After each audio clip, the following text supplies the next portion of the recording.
وہ لفظ سنتے ہی اندازہ ہوتا ہے کہ کس قسم کی حکومت ہے. جیسے ملوکیت، اب ملوکیت یہ ہے کہ بادشاہت ہے، بادشاہت ہے، مونارکی ہے. ایک شخص ہے اور پوری قوم کی قسمت کے سیاہ و سفید کا مالک بنا بیٹھا ہے. کوئی راضی ہو یا راضی نہ ہو. سوچئے کہ وقت کم ہے، بات چھڑ گئی ہے. وہ جو بادشاہت کا تصور ہے، بادشاہ، مونارک، ملک، طاغوت. فرعون کیا ہے؟ فرعون یہ ہے جو خدا بنا بیٹھا ہے اور دوسروں کو یقین دلاتا ہے کہ یہی نظریہ صحیح ہے. قرآن مجید کی آیتیں پڑھ لیجیے. اس لفظ کو سنا آپ نے، ملوکیت، ملک، اور ایک ذہن میں آ گیا تصور کہ ایک شخص ہے جو بادشاہ بنا بیٹھا ہے. ایک لفظ اور آیا، جمہوریت. جمہوریت اب یہ بھی ایک نظریہ ہے، بادشاہت کے بالکل برخلاف بظاہر. ورنہ وہ جمہوریت پہ بہت گفتگو ہو سکتی ہے کہ کس قسم کی جمہوریت ہے. ایک علامہ اقبال کے 2 مصرے بہت مشہور ہیں. جمہوریت ایک طرز حکومت ہے کہ جس میں جمہوریت ایک طرز حکومت ہے کہ جس میں بندوں کو گنا کرتے ہیں، تولا نہیں کرتے ہیں. گن لیتے ہیں. اس میں بہت بڑا تبصرہ ہے 2 مصروں. یہ جو جمہوریت ہے، جمہوریت ایک طرز حکومت ہے. طرز حکومت ہے، یہ بھی ایک تھیوری ہے. ایک طرز حکومت ہے کہ جس میں بندوں کو گنا کرتے ہیں، تولا نہیں کرتے. یعنی جہاں ابو جہل اور ابو طالب برابر ہے، اسے کہتے ہیں جمہوریت.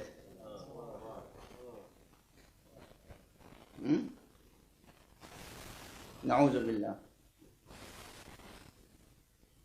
اور اسی طرح اور اصطلاحیں ہیں.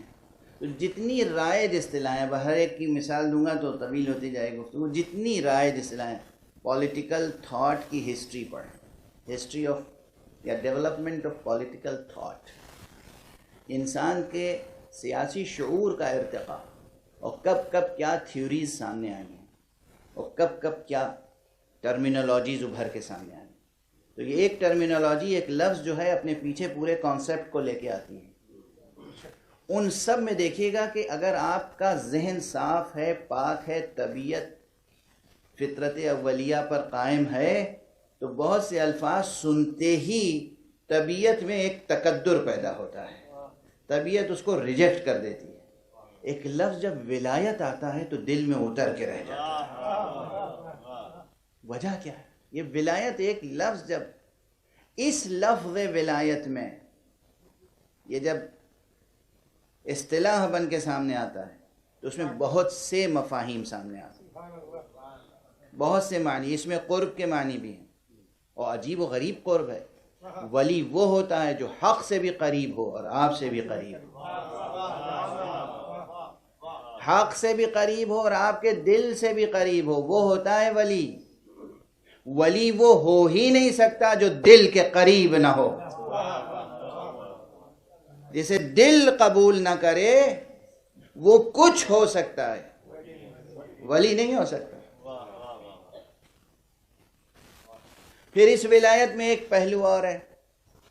یہ ولایت وہ ہے جس میں حق سبحانہ و تعالی، دیکھیے اور جو پولیٹیکل تھاٹس ہیں، تھیوریز ہیں، وہاں بیسیکلی اللہ سبحانہ و تعالیٰ کا کہیں تصور نہیں ہے.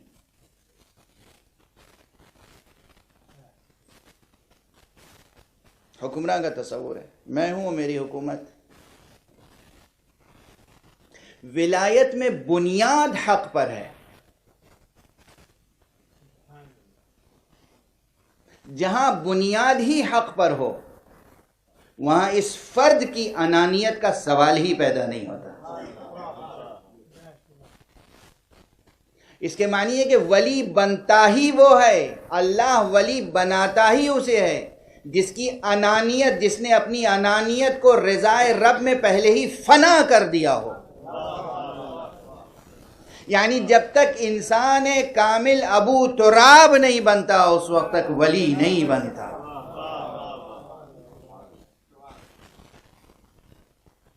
اپنی انانیت نظر مولا، اپنی ذات نظر مولا، اللہ جو چاہتا ہے، سب اپنے کو بچانے کی فکر میں رہتے ہیں، سب اپنی فکر پہلے کرتے ہیں، ہر جگہ فطرت ہے انسانی ہے۔ آپ ہوائی جہاز میں اڑ رہے ہیں تو سب سے پہلے کیا آپ کو انسٹرکشن دی جاتی ہیں؟ اگر کہیں ہوائی جہاز خطرے میں آ جائے اور آپ کو آکسیجن کی ضرورت ہو اور آپ کا بچہ بیٹھا ہے تو پہلے بچے کو پہنائیں؟ کہتے نہیں، پہلے آپ اپنے کو، اس کے بعد بچے کو۔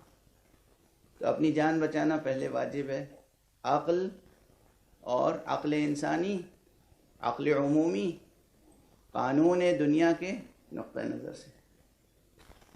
یہ کون سی فکر ہے جس نے شب ہجرت کہا یا رسول اللہ میں لیٹ جاؤں گا آپ کے بستر پہ تو آپ کی جان بچ جائے گی؟ کہا ہاں میں بچ جاؤں گا۔ کہا بس بسم اللہ، آپ تشریف لے جائیں۔